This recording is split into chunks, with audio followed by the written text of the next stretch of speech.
यह dictation 5 second बाद start होगी, तब तक आप रेडी रहें। Ready start. विपक्षी गठबंधन INDIA की रांची रैली में एक बार फिर यही अधिक सुनने को मिला कि लोकतंत्र के साथ संविधान खतरे में है। कांग्रेस और उसके कुछ सहयोगी दल पिछले एक अरसे से यही बात करने में लगे हुए हैं। आम चुनाव की घोषणा होने के उपरांत इन दलों ने इसे अपना एक मुख्य मुद्दा सा बना लिया है कि यदि नरेंद्र मोदी की सत्ता में वापसी हुई तो इस बार के आम चुनाव आखिरी लोकसभा चुनाव साबित होंगे और संविधान का बचना भी मुश्किल है। क्या यह विडंबना नहीं कि लोकतंत्र और संविधान के खतरे में होने पर सबसे ज़्यादा जोर वह कांग्रेस दे रही है, जिसने देश पर न केवल आपातकाल थोपा बल्कि संविधान में मनमाने परिवर्तन किए। भले ही आपातकाल का दौर गुजरे, कई दशक बीत गए हों, लेकिन देश अभी उसे भूला नहीं है। यह विचित्र है कि जिन दलों ने इंदिरा गांधी की ओर से थोपे गए आपातकाल के खिलाफ लड़ाई लड़ी, उनमें से कुछ अब लोकतंत्र और संविधान पर खतरे के जुमले को दोहराने में लगे हैं। यह स्थिति यही रेखांकित करती है कि INDIA के पास उन मुद्दों का अभाव है जिन्हें आगे कर वह जनता को अपनी ओर आकर्षित कर सके।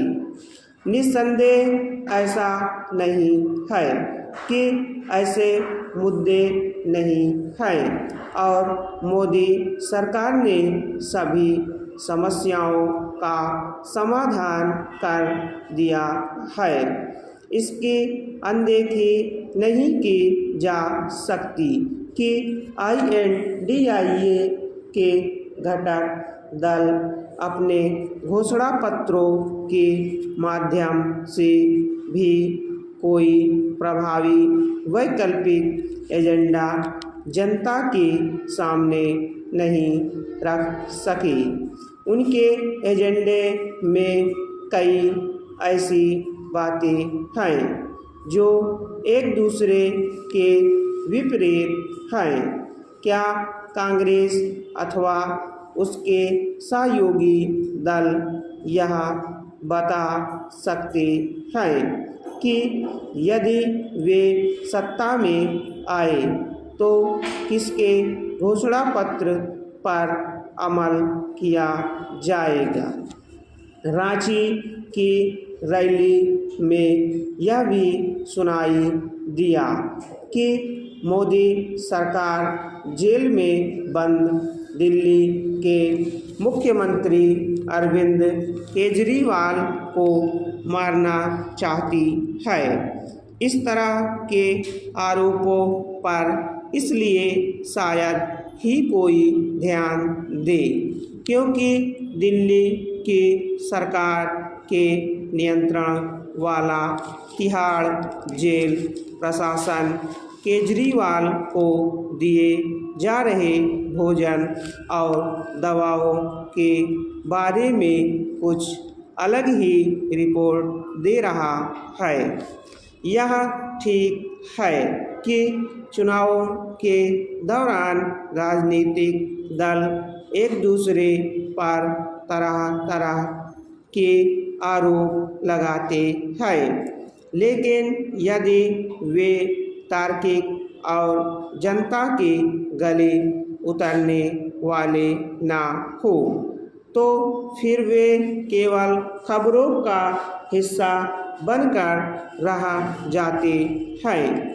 रांची की रैली में जहां सुनीता केजरीवाल ने दिल्ली के मुख्यमंत्री को मोदी सरकार से खतरा बताकर सहानुभूति पाने की कोशिश की, वहीं दूसरी ओर उन्हीं की तरह भ्रष्टाचार के आरोप में जेल में बंद झारखंड के पूर्व मुख्यमंत्री हेमंत सोरेन की पत्नी ने यह कहकर अपने पक्ष में माहौल बनाने की कोशिश की कि भाजपा अगर फिर सत्ता में आई तो आदिवासी समाज के लिए खतरा उत्पन्न हो जाएगा। अच्छा हो कि INDIA के घटक दल यह समझे कि इस तरह की घिसी पिटी और प्रभावहीन बातें करने से या आरोप लगाने से बात बनने वाली नहीं है। स्टॉप।